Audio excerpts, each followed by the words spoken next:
Middle of the country, but not middle of the road opinions. It's the podcast dedicated to sports in the air capital of the world. I'm going to Wichita. Wichita, Kansas, and beyond. With Tommy Castor and Weston Mills, this is Keeper of the Games. Welcome into another episode of Keeper of the Games, the podcast dedicated to the sports fan in Wichita, Kansas. I'm Weston Mills, and as you might have guessed, Tommy Castor is not with us for tonight's show, so we're being graced with the presence of the beardless Blake Cripps tonight. Blake, how's it going, man? Graced with the presence. I'm just going to try to keep the train moving in the direction that you're taking it. I don't promise that it will stay on the tracks at all. I just hope that we don't run anything over that's expensive, because I don't know what kind of insurance you have on this program. But yeah, just happy to be here, and happy. I know you've got a lot of stuff to talk about tonight, but I'm always thrilled to talk about how bad your Kansas City Royals and my Kansas City Royals are. You're wearing the shirt. That's right. You're still a proud fan. That's right. I can't wait to talk about the misery that is Kansas City Royals baseball on the show today. Yo, absolutely. Well, we're glad you're here, and I have to talk you up, and I have to talk myself up, because the professional Tommy Castor is not with us tonight. So I got to make the fans, really build up you and I a little bit to make folks think that we know what we're doing. Before we get started, as a reminder, you can also watch all of our episodes on YouTube or Facebook by searching Keeper of the Games. Be sure to subscribe on your preferred podcast platform so you can get alerts when new episodes drop. And finally, big thanks to our sponsors, Title Boxing Club and the shops at Tallgrass. Blake, I want to start, like you mentioned, with the Kansas City Royals. Since our last show, they have gone 1-6 since the last show. They're 3-9 overall. Since the last show, they've been swept by the White Sox, lost 2 to the Cubs. Overall, it's just been pretty bad baseball. So I want to start there, and I know you've got plenty negative to say, so let me ask you this. Have you seen any positive so far with the Royals? They're not losing by 100. That's a positive thing. You look statistically, the biggest thing, because I haven't watched a lot of the games.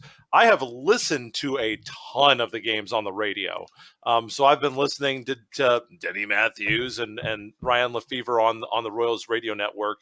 I canceled. Do you have cable back at your house? No. So that's the same thing with me. As soon as sports got canceled, I literally watched the last college basketball game of the year at the Big East tournament, and then they cancel it, and there was no room for sports at all. I canceled my television. What do I need TV for if there's no sports? So I haven't turned it back yet. Now with, baseball is back. I kind of want to watch some hockey. Yeah. The NBA, I'm not a big NBA guy. I'm a college basketball guy, so it's not that big of a deal. But I kind of want to watch some professional golf, the majors. So I'm thinking about getting back. But suffice to say that I have listened to a ton of these games on the radio. And the Royals, the biggest problem that the Royals have right now is that they're not really good at anything. That's right. You look at their statistics, they're in the bottom half of everything. And I was listening to the game, I think it was against the White Sox, or it may have been against the Cubs when they lost 2-0 on Monday. And Ryan was kind of going over what had happened to Kansas City at the end of their last road trip, or the end of their last series. They had given up. They lead at the time. They led the major leagues in errors. They currently lead the American League in errors, and they committed 2 errors against the White Sox, accounted for 4 unearned runs. They committed a couple of errors in another game, 2 unearned runs. They ended up losing that game by 1. I think it was maybe last weekend's series, and then they had already committed a couple of errors in that game. And you can get away with that, obviously, in baseball. Then the things that you think about are pitching and hitting, right? That's the things you want to be good at, and you can play good defense. Obviously, when the Royals were really good, those 2 back-to-back seasons, they played pretty well defensively. Yeah. They saved a lot of runs with their defense. But you can get away with playing bad defense when you're hitting and pitching well. The Royals are in the bottom half of the league in pitching. They're in the bottom half of the league in runs per game. So the Royals right now are not doing anything particularly well. They're on their way to getting swept by the Cubs. So, they've scored 6 runs the last 3 games. So there's nothing going on right now. When the Royals pitch well, they're not hitting. And when the Royals are hitting well, they're not pitching particularly well. And so, for me, in a 60-game season where every game is so much more meaningful, if the Royals had 162 games like normal, I mean, they got time to figure it out. They got a bad April, whatever. Every team is going to have a month that they're terrible in and a month that they're amazing in. But when you only have 60 games to figure it out, and that's not to say anything about what if the Royals start getting sick? What if a Marlins thing happens and they lose 10 games that they don't get made up? You don't have time to start the way that the Royals have. So, for me, this season is, for the Royals is almost over, which is crazy to say 12 games in, but 12 games into 60, we're talking about, we're approaching a fourth of the season already. Yeah. And you can't start this slow and expect to make the playoffs in a 60-game season. Yeah. And I'll kind of double down on some of the negativity that you're talking about. So if you look at, and really, I guess before jumping into that, I think kind of the biggest takeaway I took from what you were saying and the thought that I've been having is consistency, right? I mean, like you said, there's times when the pitching has looked really good or pretty good, and then there's just been, no bats whatsoever. There's the times when the guys have looked good at the plate and the pitching has been atrocious. There's times when the starting pitching has been good, but then the bullpen's been bad. There's times when the bullpen came in and saved the starting pitching, but then, there's errors in the field and you just can't put it all together. And I think that's part of, and this is kind of roll into the positivity, I guess I have from what's going on right now, is you expect this kind of play out of young guys. So I think really the one positive I'm taking out of this is we are seeing a lot of young guys who are, flashing some pretty good skills. We've seen some pretty good games out of Bubba Starling. We've seen some pretty good starts out of Brady Singer.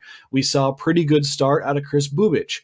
Some of the future of the Royals, we've seen pretty good play out of both Ryan O'Hearn and Ryan McBroom. So some of these guys who are going to be the future for the Royals, while they're not producing at a consistent level to make this year, feel like we're going in any type of direction that's going to get us to a playoff chance. It does, at least in my opinion, make me go, okay, well, maybe they can piece this together with some consistency. If each of these guys get 150 at bats, if we can get, 5 starts a piece between a couple of our young arms to kind of give them something to build on going into next year. And I think, again, focusing really on, I don't even think necessarily next year is what the Royals had in mind as that ability to compete.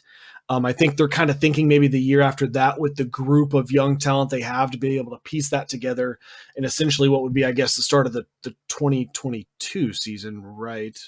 Yeah, 2022 season would be essentially because Nick, you got next year. I think you're still going to have a mix of some vets with the young guys, and then 2022 being a pretty predominantly young guy team, maybe mixed with some veteran signings at that point, maybe not guys that are still holdovers from the World Series era, but that's really the only thing you have to look at. I guess the other kind of couple things I'll mention is, with starting pitching, the team ERA, and this was as of yesterday at noon, so this might've changed. They ranked 27th in team ERA, which is bad. That's not good. If you're a casual sports fan, it's bad. It's like 27 out of 32. It's real bad. That's not good. The bullpen, surprisingly enough, ranks 11th, and I would say, and that's kind of again going back to talking about young talent. We've seen some real good flashes out of like Josh Staumont out of the bullpen. He's looked really, really good. How nice is it to see Greg Holland come back and pitch pretty solid with a 3.2 ERA? Yeah, and he's had some good innings for Kansas City. His WHIP has been hovering around 1. It's a little bit higher now, but he's looked pretty good. Opponents hitting under 250 against him. There definitely are bright spots. But, offensively, when you look at the team and there is not a single guy hitting 300, Whit Merrifield is leading the team in hits, leading the team in average, hitting 288. But, Jorge Soler, 250. Biggest disappointment, obviously, for me is Alex Gordon.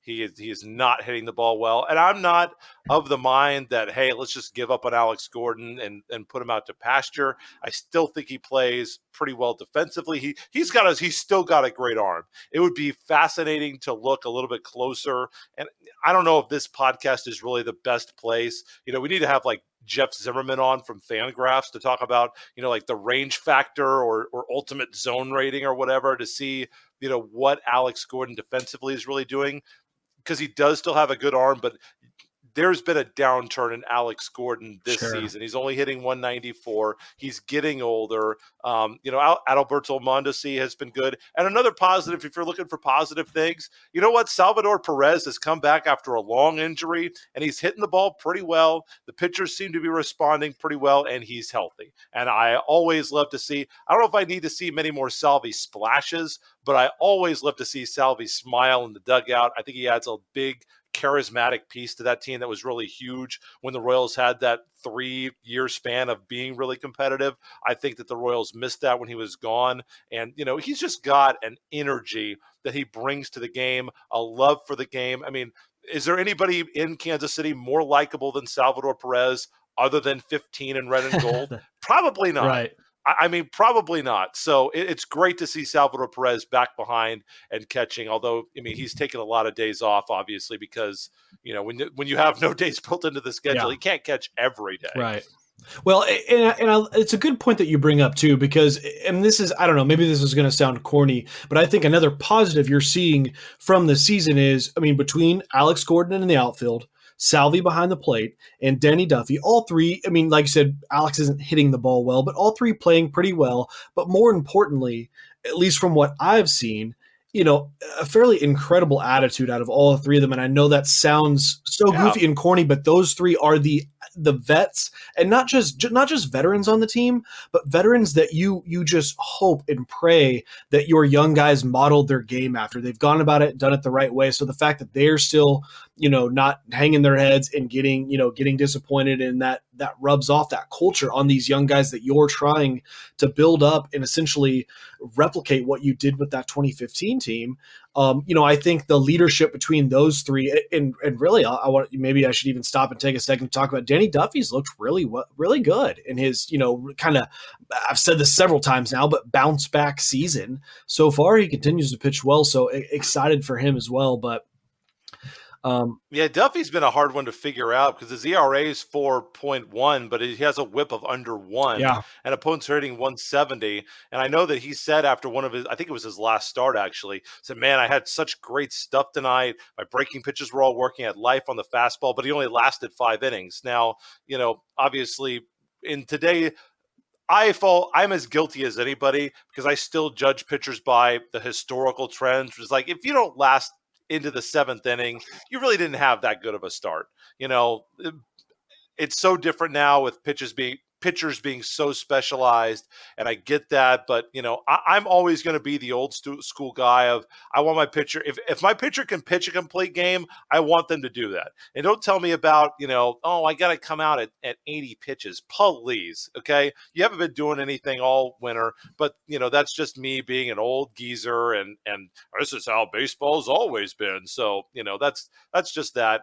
I did want to ask you, in terms of your fandom, where do you rank are the Royals number one for you? Where are the Royals in terms of your hierarchy of your teams that you root for? Boy, I almost don't know if I want to put this on public record, but no, by far in a way, the Chiefs are my number one. I love the Chiefs. Okay. That There's was nothing wrong with the first that. team that I've ever, fell in love with, and football's my favorite sport, played in college. So pretty obsessed with the Chiefs. Then, probably really the Kansas Jayhawks. Really, I guess basketball is probably the second sport I'm following the most.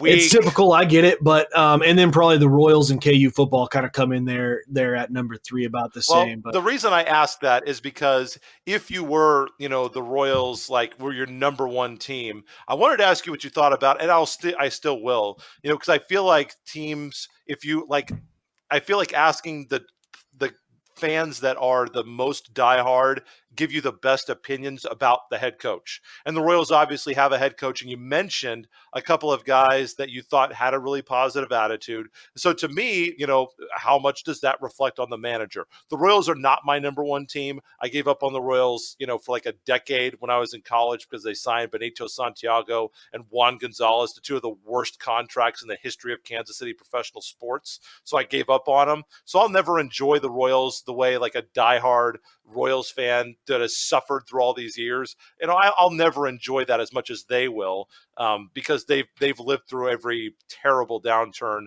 where the Royals have been bad. But how much credit, so I'll still ask you, because they're a top 3 team, how much credit do you think Mike Matheny gets as the brand new manager coming in? Obviously, one of the big memes under the previous regime was, oh, the Royals sure got yoasted tonight.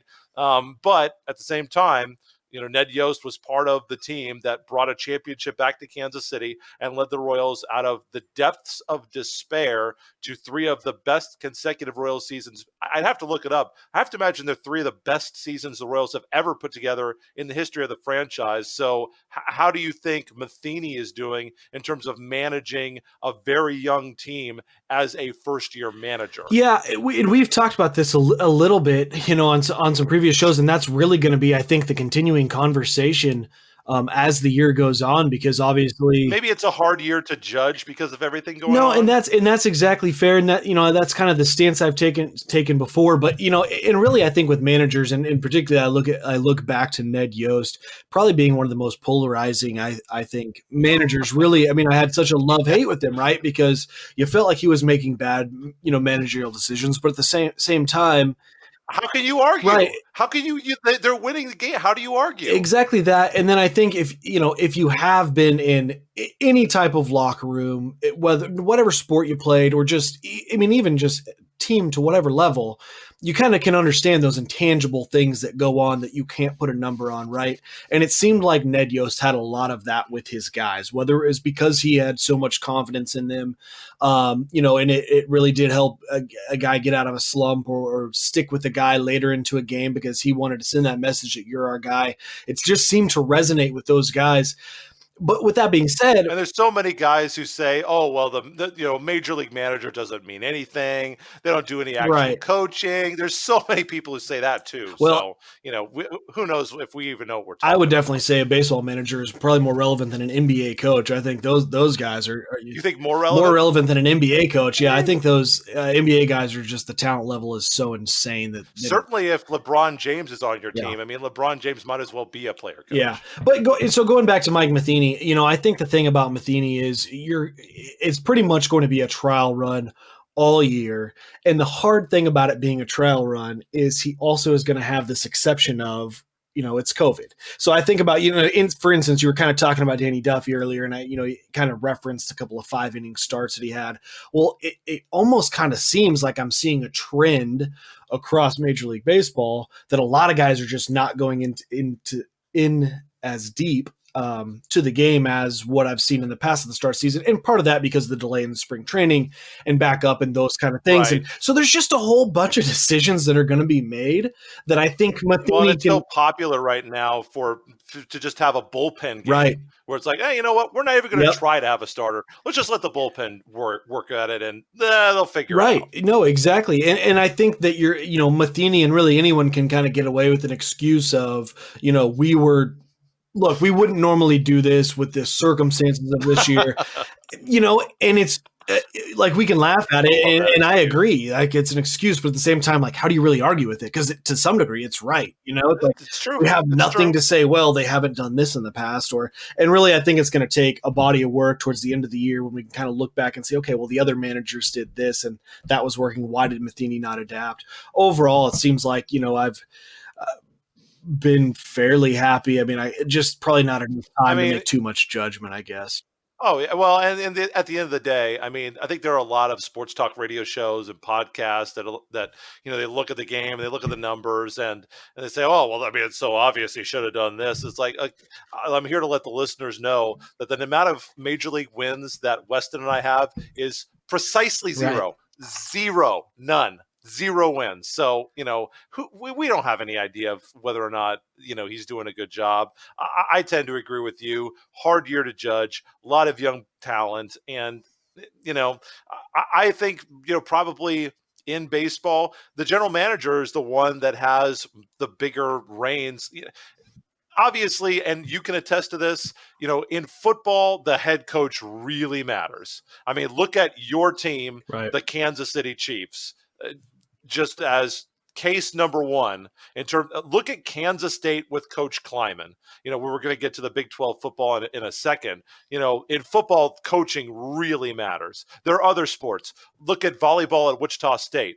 Chris Lamb really matters at Wichita State. He makes in-game, week-to-week decisions. In this case with baseball, like, for example, let's say next week, Whit Merrifield, and I never wish this, Whit Merrifield is a wonderful person. I love Whit Merrifield. What if he gets coronavirus? What exactly is the manager supposed to do about that? You're going to call some guy on the taxi squad who, by the way, is not going to be Whit Merrifield. I mean, there's nothing you can do about it. So for all those reasons, really tough year to judge. The Royals are bad, but I do agree with you. Maybe we should not be as negative. There are positive things to look for in Royals baseball if you look hard enough. Yeah, and I think with that note, you mentioned the Royals are playing at the Cubs right now, and I don't have a score in front of me, but I think that's going to be a perfect trend. They were down 1-0. Down 1-0. That fits in perfect with our little segment about how bad they've been playing. Yes, it does. And with that, we'll kind of transition into just what you were talking about a little bit earlier with the Big 12. And we're going to talk a little bit about the reshaping of the Kansas Jayhawks and Kansas State Wildcats schedule coming up. As the NCAA Board of Governors, they had recently asked all Division I, Division II, and Division III to make fall sports decisions on their own. And following that, and I'm actually not quite sure on the timeline, but a bunch of the conferences had went ahead and made decisions on what their upcoming schedules would look like. For instance, the Big 12 has made the decision that they will be playing all their conference schedules plus one non-conference game, which leaves both Kansas and Kansas State to figure out exactly how their schedule is going to turn out. K-State was planning on, they've got 2 games that they possibly could keep as their non-con. They were scheduled to play the University of North Dakota on September 12th. However, University of North Dakota is an FCS school, and I believe the FCS has canceled their season. Buffalo. Are they seriously? They've can't. Wow, I didn't. Well, let's pause on that because I'm pretty sure that's what is being reported. But then the other team that was on their schedule for the non-con would be Buffalo, who they're scheduled to play September 5th. So it looks like the Buffalo, whether they stick to the September 5th date or not, will be K-State's one non-conference game. KU, on the other hand, they are in a little bit of a different position with they were set to open the season August 29th, which, boy, that's quickly approaching, with Southern Illinois. However, Pete Thamel of Yahoo Sports, he tweeted that on August 29th, that is unlikely to be the Kansas Jayhawks opening date. They're not likely to play on that day. Not necessarily that they're not going to play Southern Illinois. The other teams on their schedule were Boston College, which is unlikely as the ACC won't play any non-conference games out of state. Coastal Carolina KU was set to play Coastal Carolina at Coastal Carolina on September 26th. But again, the Big 12 is planning on keeping all non-conference games at Big 12 venues. Then New Hampshire has already opted out of fall football. So that leaves the August 29th game with Southern Illinois that is likely to be moved. So Blake, this is an open-ended, I guess, conversation for you. But what do you think about all these changes and really as we look at football as a whole coming up this fall? Well, I mean, we're not doctors, obviously.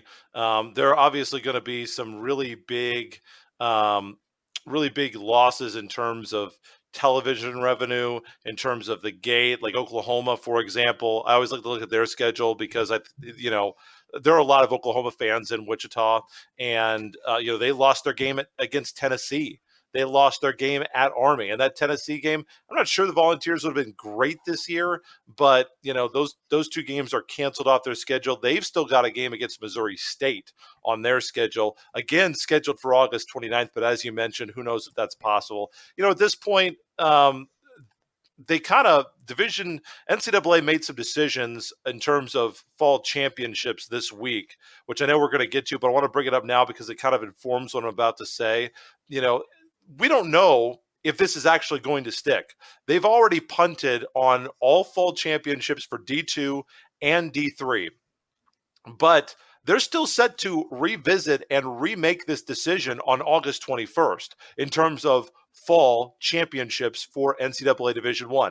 Now, it's not a football question. Obviously, that affects volleyball. That affects all the fall sports. They play some golf. There's some golf that is played in the fall, cross country, those. But the main things that we think about is football, obviously. And of course, if you're a Shocker fan, obviously you want to see the ladies back at Koch Arena for sure. But this could be totally out the window on August 21st. The NCAA may come in and say, you know what? We don't need to have fall championships. Are schools still going to want to play? I think the big schools will, because they need the television dollars to fund the rest of their athletic departments. It's not a good look to not have your non-revenue sports play, and I think that all the conferences should make every effort to get their volleyball played, to play their, whatever fall sports that they have. I think that they should try to play. Isn't soccer played in the fall? And I'm not sure. I can't say I follow soccer.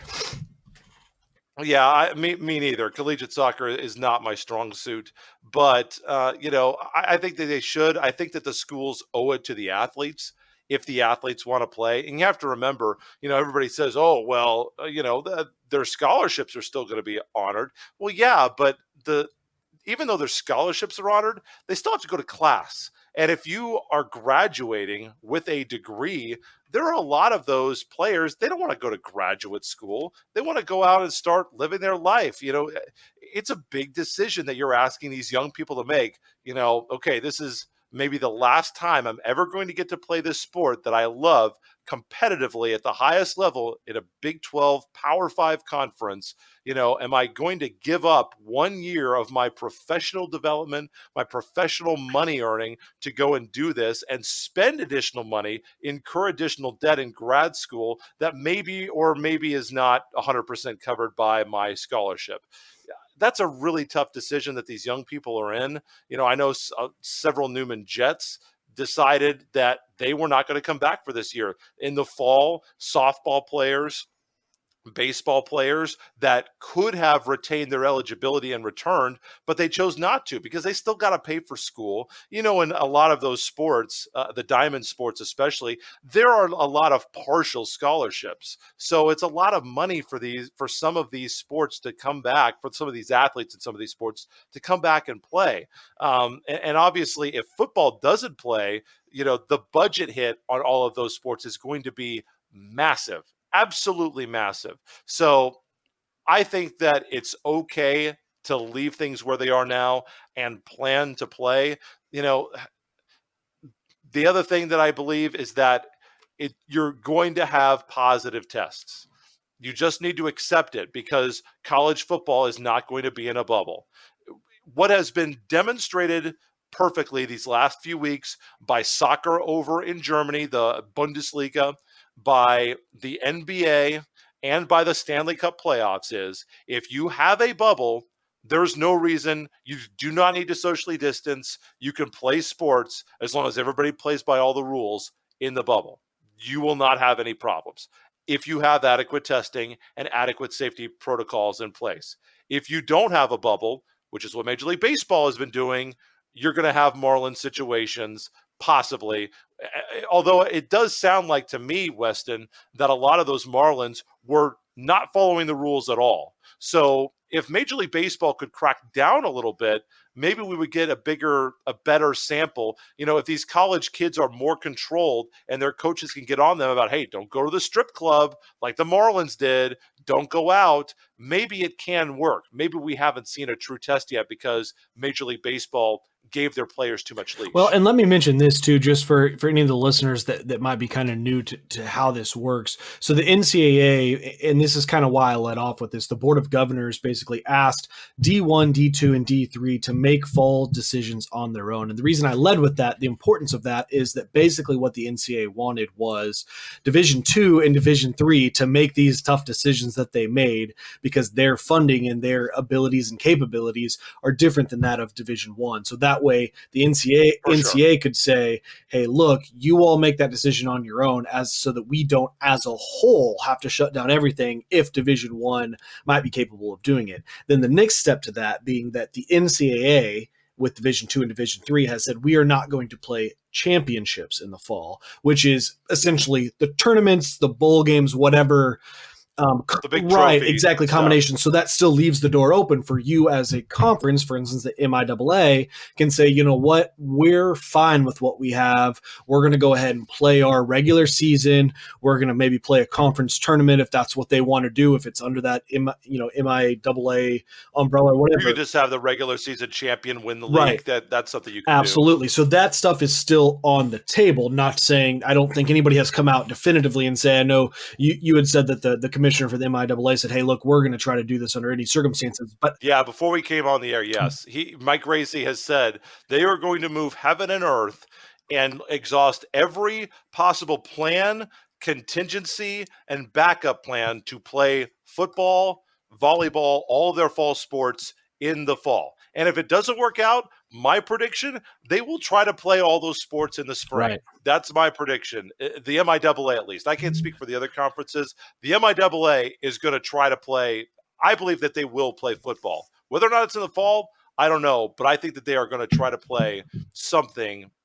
They're going to get a season in. That's my well, and with that being said, that's a good kind of segue into what, if you look at the NAIA, where I played in the KCAC conference, and the KCAC made the decision that they're not going to have any championships. Oh, I'm sorry, the NAIA made the decision that they're moving their fall championships to the spring, but leaving it open to have, to have your season in the fall. So potentially you could have a football season played in the fall, qualify for the playoffs, and not go play the playoffs until the spring, which leads for a very, especially with that is so crazy. It really is incredible. Qualifying, you're not going to play a down between like November and like May, and especially at that level with the KCAC conference, the NAI as a whole, you have a lot of eligibility issues. You have a lot of guys that play one semester of ball and don't come back for the second semester. Now, I would think retaining guys on a team that's winning and has the opportunity to go play for a championship in the spring probably is easier. Guys are willing to do those things to stay eligible or come back to school. But my heart definitely goes out to a lot of those guys that miss that opportunity, and it, especially if the conferences. I'm sure there will be some conferences that just go ahead and move their football season to the spring. And I know, for instance, I can just think some already. Okay, have. There you go. And I know with the KCAC, that level of competition, you have a lot of guys that come to these schools, and if there wasn't football in the fall, they're not showing up for a college education probably ever. Getting them eligible and getting them there. So NAIA, those are for the love of the game crowd. Yeah, really. They're not going. You're not getting people going pro out of Friends. No disrespect to Friends, but that's not what those guys are there. And you were one of those guys. That's right. You played because you love football, and you're not. It's not about your contract. Right. It's not about getting. You're getting your education. You're playing football because you love it. So yeah, I feel terrible for those guys if they lose their season. So, and that's all. And and those are all those kind of things to think about. And I want to kind of drive us back to where we started here. But let me ask you this, Blake: how important do you think this non-conference game essentially is for the Big 12 between KU and K-State on who they're playing? And obviously I want to ask you from the lens of KU and K-State, but then really for, any Big 12 team or any team that wants to kind of compete on the national level, how important is that non-conference game? I think it's important for a couple of reasons. First, from a football perspective, obviously, before you get into play, you want to have a chance to have a dress rehearsal, play a team that you should beat. Now, I hope KU beats Southern Illinois. Yeah. But I would have felt a lot better about New Hampshire. I'm going to be honest about that. But you do want to have that dress rehearsal. I think it's more important for this reason. You want to be able to show and prove, hey, we played a game, nobody got sick, or only this person got sick. We caught it before the game. We put them in quarantine, and the game happened. That's the big thing that happened with the UFC. Dana White said, I'm going to put together an event. I'm going to show people we can have this fight happen and have it work.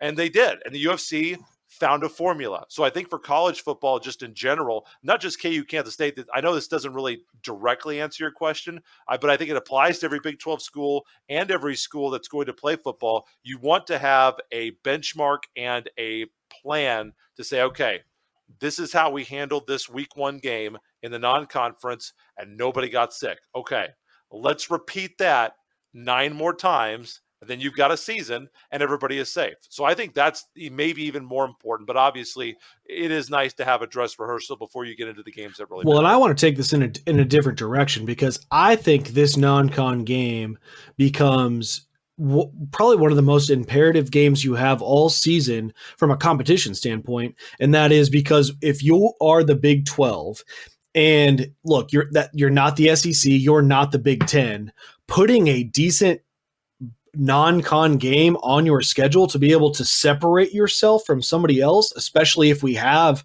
a 4-team playoff and let's say you're Oklahoma and you want, you end up with 1 loss in the Big 12, but you want into that tournament, you better hope that non-con game can boost you, because otherwise it's just Big 12 play.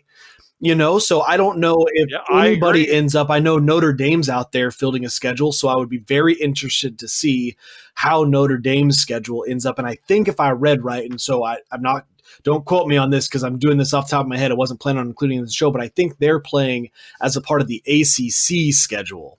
Yes, they are. Yeah, they're going to play a full ACC schedule. They're going to be eligible to win the ACC championship, which means they only got one non-conference. No, you just said the ACC is not playing non-conference games outside, so that would have to be a road game. Right. I definitely hear what you're saying about this hurting the postseason, because Oklahoma, they lost games against Tennessee and Army. That game against Missouri State, they should be able to basically crawl out of bed and beat Missouri State by about 50. Right. So that's not going to help them at all. So if you do get lucky with a non-conference game, let's be honest, KU was never going to be in the mix for this anyway. If you get a good non-conference game, it could boost you into, the Final Four. That's only going to affect, I think, maybe a couple of Big 12 teams. Unfortunately, neither team in the Sunflower Showdown probably, but I do think that it could make a big difference. And obviously, too, another thing that you haven't mentioned, what about bowl games? Are bowl games going to happen? Are we going to have bowl eligibility?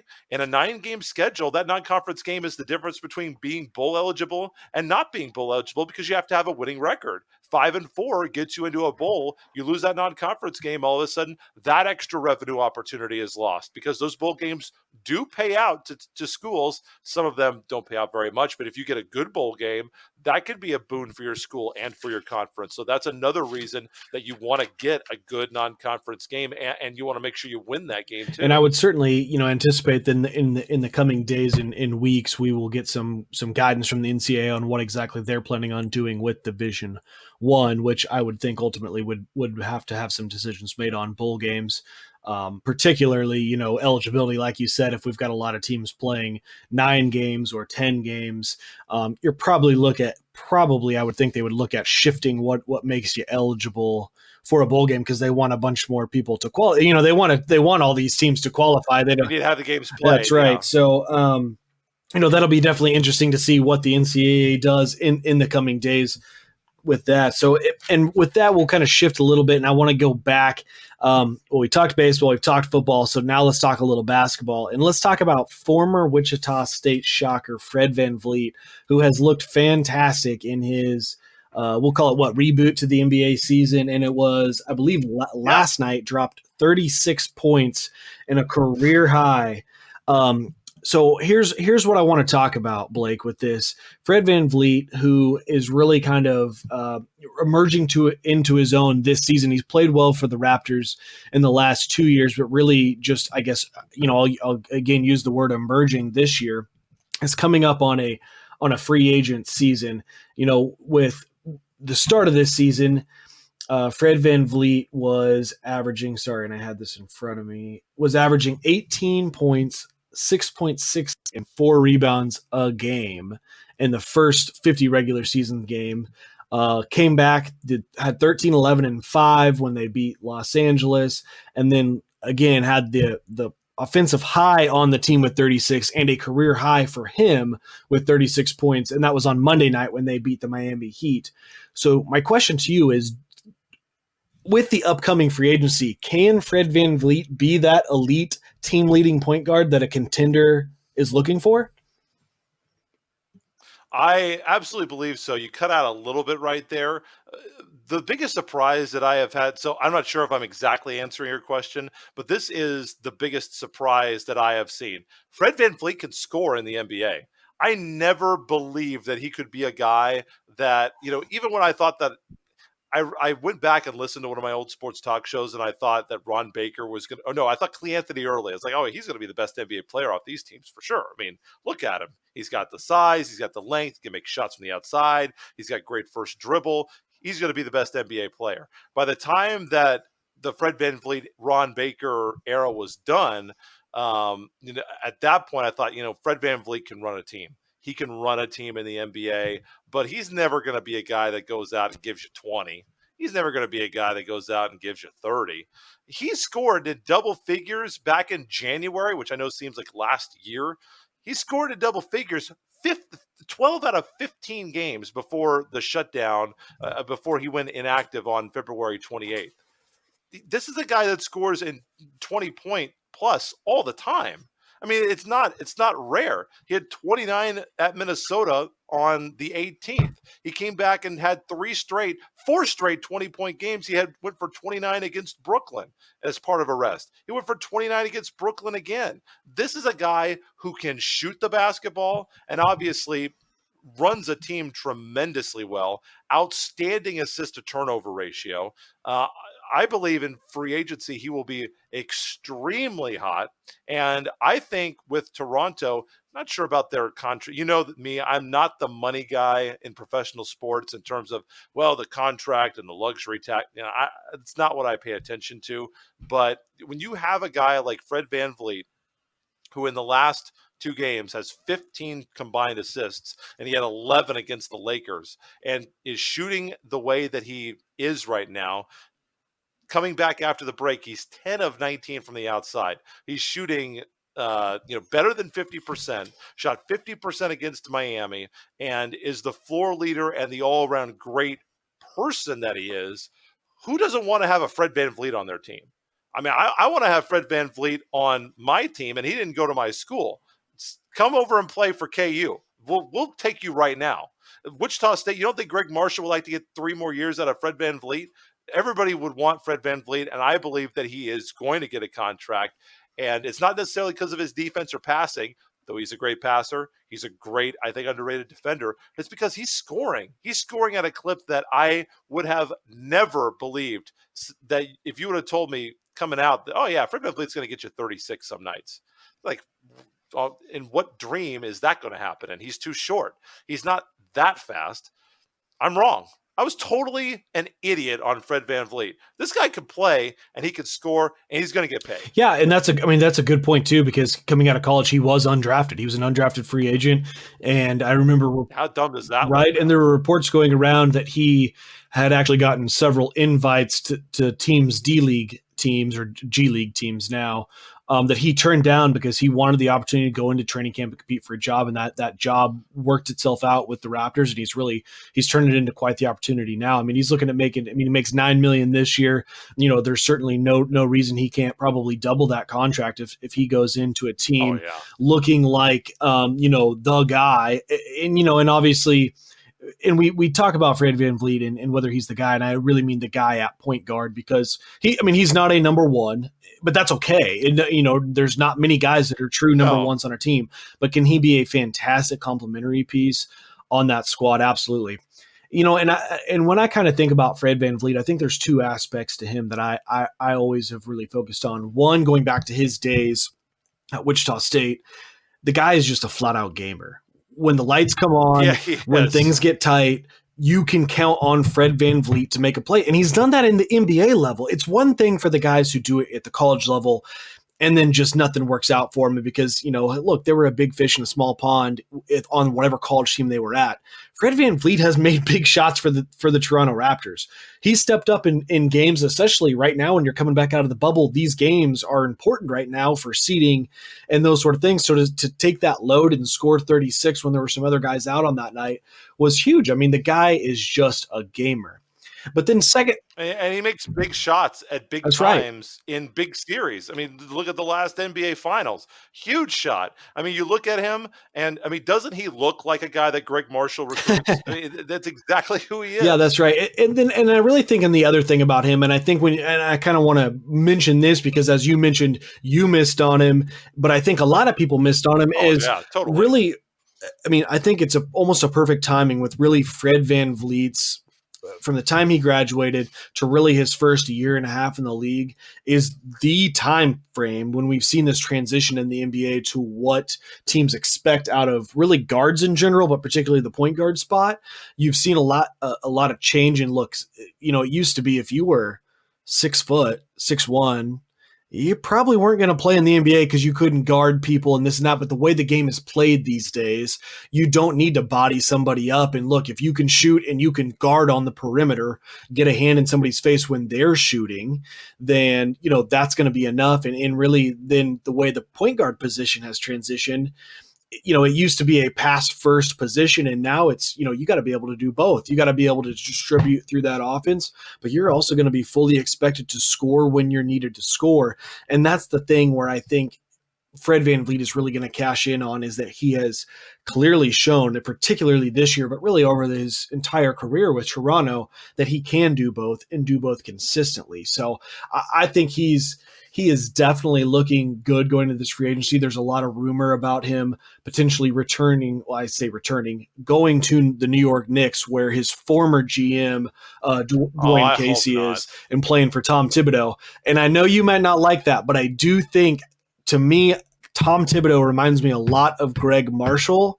And I wonder if that connect, not so much whether it's get the most out of Fred Vleet or that. I think he's going to play fantastic no matter what coach he has. I just almost wonder if that, because, these NBA teams, they're recruiting free agents just like colleges are recruiting stuff. And I almost wonder if he'll kind of come through, see Tibbs and kind of go, man, he kind of reminds me of that guy, Greg Marshall down there in Wichita. Yeah. And I kind of like that. So I could see that reunion happening for sure. The New York Knicks is where basketball dreams go to die. The Knicks are terrible. I pray that Fred Van Vleet will not go to the Knicks. They are bad. Look, they're terrible. They won 17 games in 2018-19. They haven't made the playoffs in 7 years. They're always in I don't want. How dare you wish that evil upon such a great young man and steward of our community, Fred Van Vleet, that he would go to that dumpster fire in New York and become a Knickerbocker. I hear what you're saying, but he goes there and signs a 3-year deal, terrible. And he'll be the guy. He will be the guy there by means of no other options, and he'll ball out and then get a big time contract after that. So I think I like Tibbs. I like Tibbs. I see what you're going with Greg Marshall there. Tibbs is a guy that, like Greg, wants you to play defense. You better play defense when you're playing for Tibbs. Just like, in college, Greg obviously has all the power in college, where Tibbs, all the players have all the power in the NBA, but he is a guy who demands you play defense. So I do think that Fred could get along with him, but I would not want to be in the same, not only do I not want him to go to New York, I wouldn't want to be in the same state as the Knicks unless I was playing there on the opposite team. The Knicks are just so bad. They have such bad ownership. They've been so bad historically in the front office over the last few years. They have 3 playoff appearances since 2003. And before that, I mean, they were good in the 90s. Historically, very important franchise, not a lot of titles. But since the end of 2000, basically since Jeff Van Gundy got fired, they've been horrible, absolutely horrible most years. I would rather see Fred go back. Why not stay in Toronto? Toronto loves him. I think he fits the culture there. When you go to Wichita State, you're not going to be in the biggest program. You're going to be in the right program. Why not stay in Toronto where the fans love him? He can win a championship. I do think one thing that will make him more valuable, though, he's proven that he can play with stars like Kawhi Leonard. Now he's proven he can make other guys better, too, that aren't necessarily the top-tier guys in the league. There are a lot of teams that are going to want him. I don't want him to go to the Knicks. Not the Knicks. Yeah. Anywhere but the Knicks. We went a whole bunch of miles away from our little Wichita podcast to get in a nice little off on a tangent on the New York Knicks, but we certainly wish all the best for former Wichita State Shocker Fred Van Vleet. And God bless you, Fred Van Vleet. We will certainly be following whether he stays in Toronto or goes to New York or any of the other teams. And with that, we will switch and transition into the Wichita Whip Around. And we will start the Wichita Whip Around by talking about the NBC World Series Baseball that is underway at Hobart, Detter Field, and X Stadium. And it looks like... Doesn't that still feel weird to say? It feels weird for me to hear. It's like, what do you mean, Lawrence? Oh, yeah. Forgot. Yeah, it definitely does feel different with this first year, and especially with all the weird circumstances. But it looks like, checking in kind of on the scores of the games, everything has, for the most part, looks like been going smoothly. A few of the protocols that they put in front of us, and that was Kevin Jinks, right? Kevin Jinks, the tournament director, had talked a little bit about what they were going to do to kind of ensure the safety of, and really more the players, because we've already talked a little bit on another episode about what was going to be expected out of fans and those kind of things for the folks attending to watch the game. But for the teams and the players, they had mentioned that, due to a limited supply and sometimes lengthy wait for results, there was not going to be mandatory coronavirus testing. The teams were going to be doing their own daily health checks on players. When teams arrive to games, NBC World Series officials administered their own health checks for each player and coach, and they will be asked if they've had a cough, sore throat, runny nose, and their temperature will be taken, which, as we know, and we've kind of gotten a little bit further into, all this coronavirus, COVID madness, we know that that's not really official, but I mean, it's better than nothing. But it sounds like, certainly haven't been any reports yet of anything negative coming from the NBC World Series. So Blake's, your thoughts so far on the tournament? I think it's fantastic that the fans have really responded. I think it shows that, at least here in the Midwest, and I don't know how much politics you talk on this with Tommy. That's not something that I really ever want to get into, unless you get to that weird intersection, which coronavirus kind of is, an intersection where politics, kind of overlaps with sports, which this kind of does. I'm not for telling people whether or not they should or shouldn't do something. I don't really want to get into that, but I think it does show that people here in Wichita, at least, are ready for live sports. They want live sports. They had 2,000 people for a game at X Stadium, which I think is fantastic. All the credit in the world, by the way, to Kevin Jinks, who, is going through, I'm sure, no sleep for 2 weeks, which is exactly what happens every year. I've been privileged enough to cover the tournament on radio several times, and I know that he works extremely hard to bring teams in.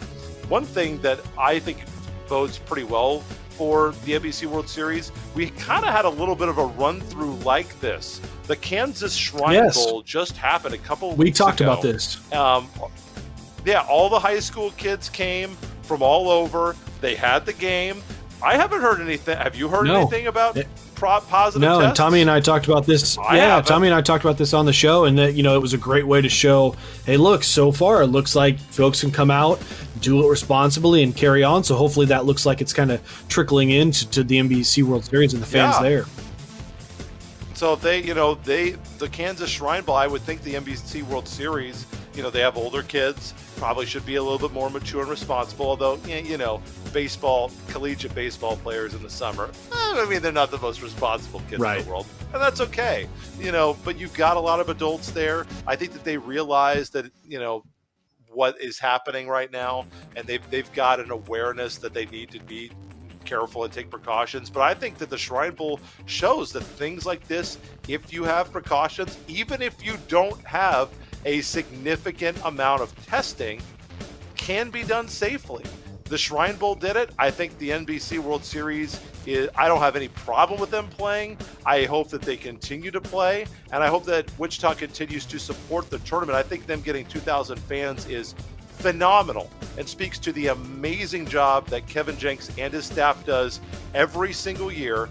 And I don't know how long of a tangent you want me to get on. Have you guys talked about them not playing at Riverfront Stadium? Yeah.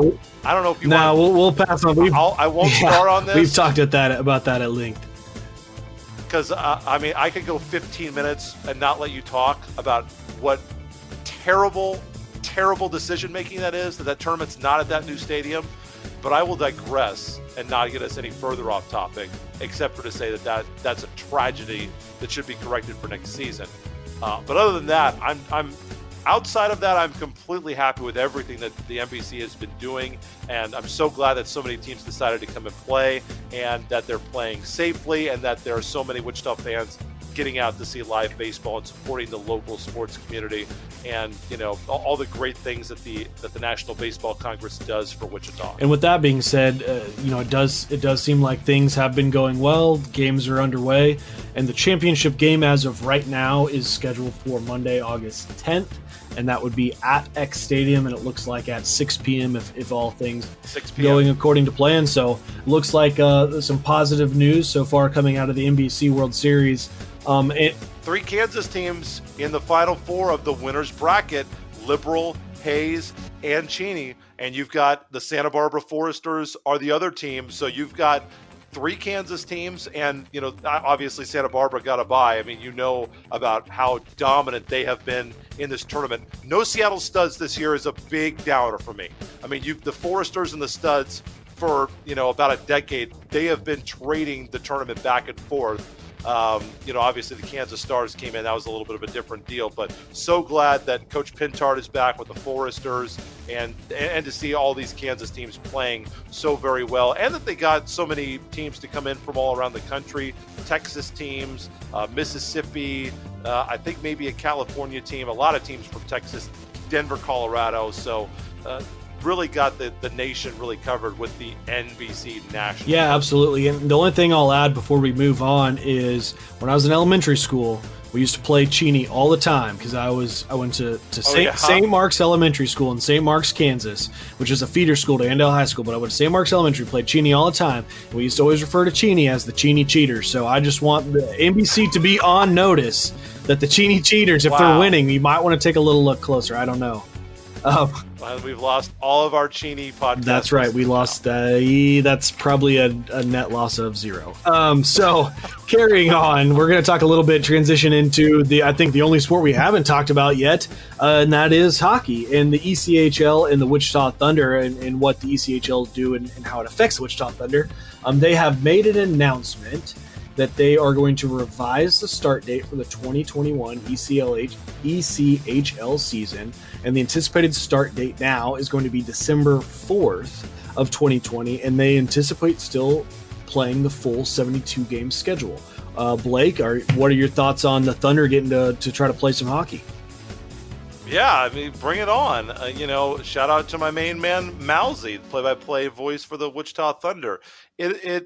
I'm wondering, because these guys travel so much, obviously you can't have a real bubble because you're moving guys around. Is there a way to have a travel bubble of, okay, we're going to all stay on this bus? it's hard to tell grown men who are young, that want to go out, want to have fun in the cities. I get it. I don't get it because I'm lame. But if I was a young, good-looking guy, I probably would understand that they want to go out and have fun. I think that there's a way to have like a bubble around your team where, hey guys, we're going to stay on the bus, we're going to go to the hotel room, and do this. What we've seen so far, though, is in the major leagues, this is really tough to do, especially if you have guys that are not following the rules. We talked about the success that they have had at the NBC World Series. That's only played in one location. I guess this year technically 2 locations. They're playing some games in Hutchinson and some in X Stadium. That's only 2 locations. The Kansas Shrine Bowl is only 1 game at 1 location, and they had the teams practicing down there for a week, and they had to stay around the stadium. This is way different. You've got so many teams traveling all the time. Do they fly? I don't know if they fly in the ECH. I think that I know that they bus most places, but it seems like if you bus, you could easily sanitize and just keep not letting anybody else on the bus. It seems like that could be done. I'm not a doctor or a scientist, so those are the things that I think delaying is a good move. Hard for me to see fans coming in there in December, though. That might. And I'll kind of jump in there too. I think that's what, to me, the interesting thing, and I hope they get to play. I think playing is always better than not playing, and I definitely agree with you. Pushing back is definitely smart, as we're all hopeful that by December things may look a lot different, really around the world. But to me, I kind of compare it to minor league baseball, and I think it's interesting that if the ECHL can pull off, essentially playing this hockey where the revenue for those teams come from getting fans in the stands, and then essentially the corporate sponsorships that you're selling, but with the intent of fans seeing those sponsorships in the stadiums, that's really where the revenue is driven. So I find it hard to believe that they will be able to have a season if in no capacity fans can be played. But then, as we've just talked about the NBC and the Shrine Bowl and those kind of things, it is interesting to see it and kind of wonder why, maybe minor league baseball could have done this, or maybe, hockey could, if they're going to be able to pull it off. But I do think it's, again, different in open air, where we've all kind of felt like it's a different experience when you're outside, and especially I kind of think about the MLB too. And I know probably the answer is it's more of a liability thing. They just don't want to assume the risk. Yeah, I just don't want to deal with it. Probably. Well, especially when TV dollars are coming in, and that's what really drives it. But, you have these, right. Especially you think Major League Baseball, you've got a 40,000 seat stadium. Why can you not put 8,000? Can't put 10,000 fans right? in there. And then you think about a minor league stadium, it holds, 16,000. Why can't you put 2 in there? And that's probably all you're going to get, really. A lot of teams are probably all they're getting 2, 3 anyways. So then you kind of shift down to minor league hockey. And I do think being enclosed, it does make a difference. But like I said, we'll see where we're at in December. But and there are a lot of fans that would come that would choose not to come. That's certainly a part of it. That they would say, you know what, I'm just going to wait, and that's fine. There's nothing wrong with being safe. So there are those fans too that would otherwise come but are not going to attend because of everything that's going on. Yeah, and overall, of course, I'm hopeful that they get to play the season. I'm hoping that they can put some fans in there. And I think ultimately the hope, right, is that we're all have just an incredibly different outlook on sports come December 4th. I don't think anyone is necessarily expecting that at this point in time, but I think there's no reason not to be hopeful, right? So absolutely. So anyways, the ECLH moving the start back to their season to December 4, 2020 with the full 72 game schedule. So the Wichita Thunder will look to continue on with their full season. So with that, we will move into the finally funny. And Tommy's not here to contain me from keeping the Chiefs out of a podcast episode. So we are going to talk Chiefs. We're going to talk Patrick Mahomes. And TMZ put the story on, and I hate that I'm giving TMZ the credit. I just saw it all pieced together by TMZ, because really Patrick Mahomes did an interview, Josh Allen did an interview, and they were both asked about, particularly Pat was first asked about the Madden ratings that came out. Pat was given a 97 throw power, while Josh Allen was given a 99 throw power. Pat basically threw down the gloves and said, hey, I don't think there's anybody that can throw a football farther than me. I'm glad to throw against Josh Allen. Josh Allen willingly accepted that invitation. So, and he even told ESPN that he wanted to line it up and see it going on. So would love to see that get thrown out. Blake, I'm hoping I know your answer, but who you taking, Josh Allen or Patrick Mahomes? Oh, I'm going to take Mahomes. And by the way, this just came out today. Allen says, as of today, they have a deal to get the throw-off done. They're postponing it because of coronavirus restrictions. And Allen says he's hoping that they're going to be able to raise some money for charity by having this throw-off. But I don't know how they're going to do that, if they'll take some wagers or something. But, yeah, of course I'm going to take Mahomes. I'm not going to take Allen. Are you kidding me? Yeah. What kind of a question is that? I want to be asked if I want to be invited back to the podcast. I'm never going to say not Patrick Mahomes. That's insane. Big Pat swagger all day. But this is a perfect segue into my second finally funny as we talk about the Chiefs and really what's going on with the coronavirus as training camps open up. A couple of reporters had, they were doing an interview with Andy Reid, and Andy Reid has been it's been noted that he's been wearing a full face shield, which, hey, I'm going to say it looks funny to me, but again, just like you've been saying, hey, do whatever you got to do. If that's more comfortable or makes you feel more safe, whatever, absolutely go do it. But Andy Reid has been wearing a face shield at practice, which I think is a funny thought to see, and was asked about the comfort of that face mat or the face shield. And he said he made the comments along the line of, it'd be comfortable if you were a beekeeper, which I thought was perfect out of Andy Reid. Well, I think I work with some people who choose to wear face shields, and it's more. I don't know about the level of protection and all that. I'm not going to get into that, but it does let you emote a lot better. You can show off your emotions. Because people can see your face. Yeah. Obviously, if you're covering like this, like I look a lot better this way. Most people don't. You like to see the whole face on most people. Yeah. But for Andy Reid, I think when he's working with players, he's a big, cheery, goofy, not that he's not serious about his job, but I mean, he's a really likable guy. I think he just relates to his players better with a face shield. So, I mean, if Big Red wants to wear a face shield, if he wants to wear a trash bag, I don't really care. You do whatever you want to do, Andy Reid, and God bless you and your family. That's all I have to say about Andy Reid is God bless him. And thank you. I would also tell him thank you. Blake, that is a perfect place for us to go ahead and end this episode. God bless Andy Reid. Absolutely. God bless Andy and Reid. With that being said, that's going to be a wrap for the episode today. Reminder, you can follow Keeper of the Games on Twitter at KOGpod. You can follow us on Instagram at KOGpod. You can watch all of our streaming episodes on YouTube or Facebook by just searching Keeper of the Games. You can find us on our website at KOGpod.weebly.com, which will soon, we've got new news coming about that soon. Not that any of you go to the website, but we do have news coming soon about the website. Blake, if our listeners want to follow you as a part of the show, what's your Twitter handle? It is at BECRIPPS, Jet Power. And I'm at WMills94. Remember to subscribe on any of your major podcast platforms so you can get the quickest alerts on when all new episodes are dropping. And for that, I'm Weston Mills, Blake Cripps. Take care, guys. You've been listening to Keeper of the Games with Tommy Castor and Weston Mills. Don't forget to subscribe, download, and listen on all major podcast platforms like iTunes, Google Play, Spotify, Stitcher, and more. Find the podcast and videos on Facebook and YouTube at Keeper of the Games, and follow the podcast on Twitter and Instagram at KOGpod. That's KOGpod.